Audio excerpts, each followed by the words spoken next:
మహిళలు రక్షణ కోసం రాష్ట్రంలో శాంతి భద్రతల కోసం కష్టపడుతున్న హోంమంత్రి అనిత మీద అమర్నాథ్ అనుచిత వ్యాఖ్యలు చేయడం దారుణమన్నారు మంత్రి కొల్లు రవీంద్ర. అమరావతి కోసం పోరాటం చేసిన మహిళలను కించపరుస్తూ మాట్లాడుతున్నారని మండిపడ్డారు. వైసీపీ నేతలు మహిళలకు ఇచ్చే గౌరవం ఇదేనని ప్రశ్నించారు. మంత్రి లోకేష్ మాట్లాడిన మాటలు పేర్నాని వక్రీకరించారని, అసెంబ్లీల సాక్షిగా చంద్రబాబు సతీమణి భువనేశ్వర్పై చేసిన అనుచిత వ్యాఖ్యలు రాష్ట్ర ప్రజలు మర్చిపోరని గుర్తు చేశారు.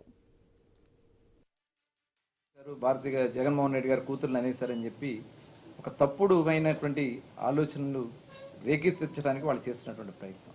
నిజంగా మహిళల పట్ల మీకు చిత్తశుద్ధి మీ జగన్మోహన్ రెడ్డికి ఉంటే అనిత గారి గురించి మీ నాయకుడు అమర్నాథ్ మాట్లాడినటువంటి మాటలు నిజంగా మహిళా లోకం సిగ్గుపడేలాగా మాట్లాడాడు. ఆయన ఉంటే కట్టుబాట్లుగా ఉంటే దాన్ని కూడా మీరు అపహాస్యం చేస్తారా?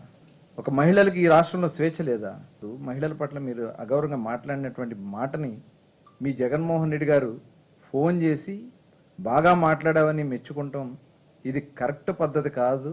ఇంట్లో ఆడవాళ్ళ గురించి మాట్లాడితే ఇదే రకంగా మీరు మాట్లాడతారా అని చెప్పి అడుగుతాం తప్ప, ఆనాడు మీరు ఏం చేశారు?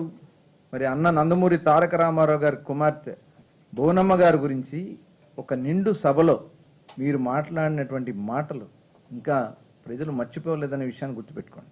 ఎంత అవమానంగా మీరు మాట్లాడినా చాలా హుందాగా చంద్రబాబు నాయుడు గారు ఆ రోజున ఆయన చాలా బాధపడినా ఒక్క మాట ఆయన మాట్లాడలేదు.